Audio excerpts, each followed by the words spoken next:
What's up, guys? I'm back here with another video today, and today we are going to be talking about the newly created Lamelo Ball trade for Naz Reid. And as a Minnesota Timberwolves fan, I'm happy.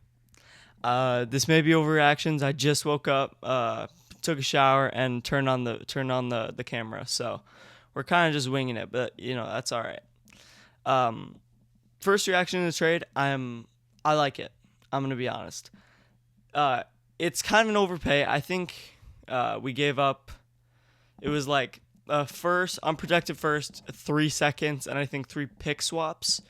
And Naz Reid. And don't get me wrong, I love Naz Reid.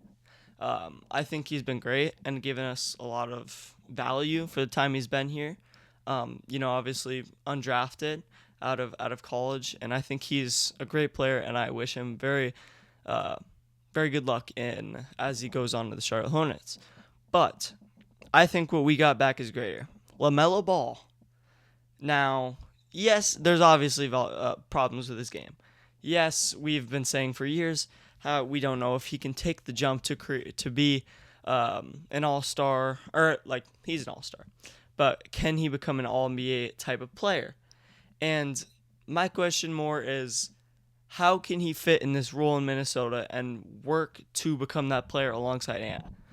And I don't I don't know how much of Minnesota Timberwolves you guys have been watching over the last couple seasons, but in this season specifically, I've seen a lot of times where Anthony Edwards is isolation or at the top of the backcourt, and he's just dribbling around, trying to get around his defender, getting double teamed.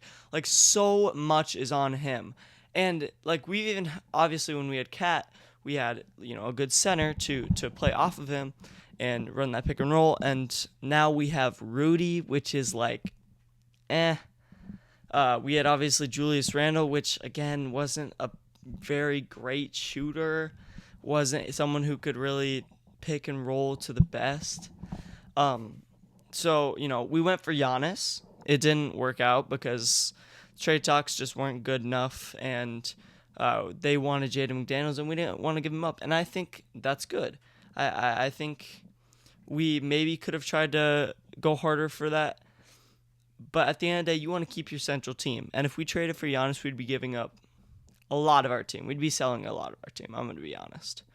But I think this LaMelo trade is a good in between because you still get a really good player. And especially in the absence of Dante DiVincenzo, I feel like we need someone at the guard spot who can really just get buckets and play make. Obviously, we did just sign Ayo Dosunmu to a 118 somewhere in there $1 million contract. So I'm a little puzzled by that. Not gonna lie, because we don't plan to not have him start when we're giving him that much money, correct? And obviously, Melo's gonna start. So the question is, do we think that it's gonna be one Lamelo, two Ant, and then three Ayo? I think that's what is gonna happen, in my opinion. That's gonna be who we start with, and then obviously Jaden McDaniels and Rudy at the five, which I think could definitely evolve over the season. And we could have guys like T.J. Shannon, guys like that be on our second unit. But I think the future of the Wolves is gonna be bright if this guy can, first of all, just stay healthy. I think Lamelo Ball hasn't had the greatest track record when it comes to healthiness, him and his brother. Hopefully that is over now. Hopefully, I'm really begging. But Lamelo Ball, at the end of the day, I think is a good player. I think I was just saying, like, I think the PR that this team is gonna have is gonna be absolutely insane. These interviews are all gonna need to be must watch. We're gonna have Ant talking about some crazy stuff on one side, and then you got LaMelo backing him up saying his own crazy stuff. So I think the PR of this team is gonna be absolutely crazy. No doubt in my mind. On the basketball side of things, we're gonna have LaMelo throwing lobs to Anthony Edwards. I'm so excited. I can't lie. When I woke up this morning, I looked at my phone and I was like, wow, it actually happened. Because there were some trade talks last night, almost saying that it was a done deal. Um, and I was like, really? Lamelo?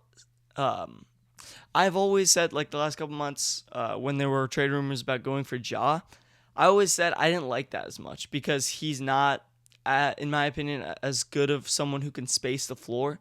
I don't feel like we need another slashing guard, but I do think we did need a playmaking guard. So I think Lamelo's honestly exactly what we need. Yes, I don't want to say raw because he's like 5 years into his NBA career. Maybe 6. Now going on 7, maybe? I don't know. But he's kind of player who's gonna do a lot. He's gonna turn over the ball a lot. I'm gonna be honest. But I think you get that back in upside, honestly.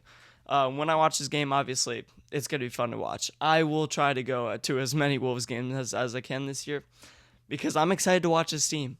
I'm very excited to watch this team.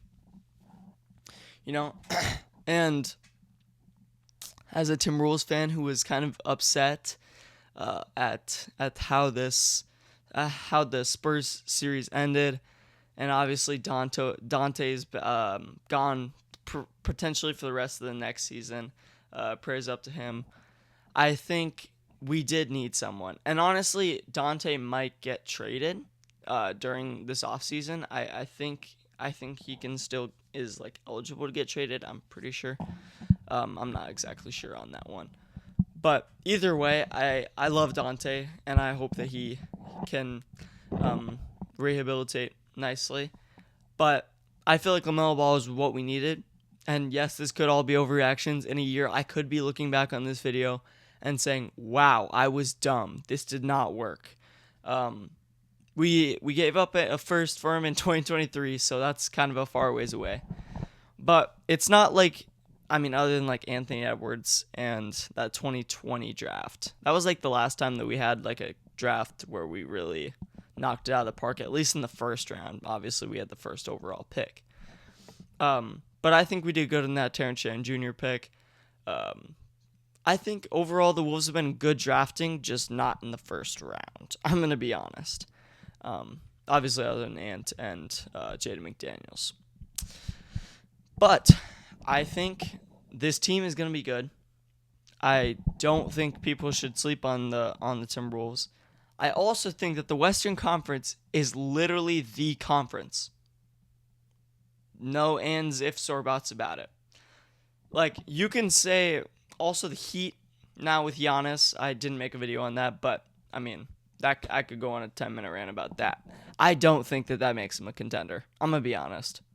That could get me so much backlash, but I really don't think that the pairing of Bam Adebayo and Giannis is good enough, especially without a guard like Tyler Hero. They have no shooting, in my opinion. But they are probably, if I had to guess, not a done team. They are probably going to create roster changes before the season starts. But that's all just speculation. So right now, with how the teams are built right now, I feel like the Timberwolves might make some changes. I don't know if they need to. Honestly, they might need to go get like a backup center. I do love Joan Behringer. I don't know if I've said that on this channel. I love him. I think he is going to be a great player one day. He's obviously very raw right now. I think he just needs to play basketball every single day of his entire life, every waking hour, and he's just going to get better because kid's good. He can block shots like no other. He's arguably right now, if you put him on the court with the same amount of minutes as Rudy Gobert, getting more blocks and just being a bigger defensive presence. At 7'1", I'm honestly not sure how tall he is. I should really know that. But, yeah, I do like, is it Joan Hoant? I have no idea. I should know that. But, again, I do love him. I think that he's going to end up being a great player. Whether he should be our backup right now, I'm not exactly sure. Because Rudy's getting older. Obviously, he's not going to be playing as many minutes. And, we do need Joan Behringer to get more minutes just, to feel the NBA court. feel how the game works at the NBA level. So obviously, I think that we need to give him that experience. But in the playoffs, if I trust him to be our backup center, that's kind of worrisome, at least for now, for this upcoming season.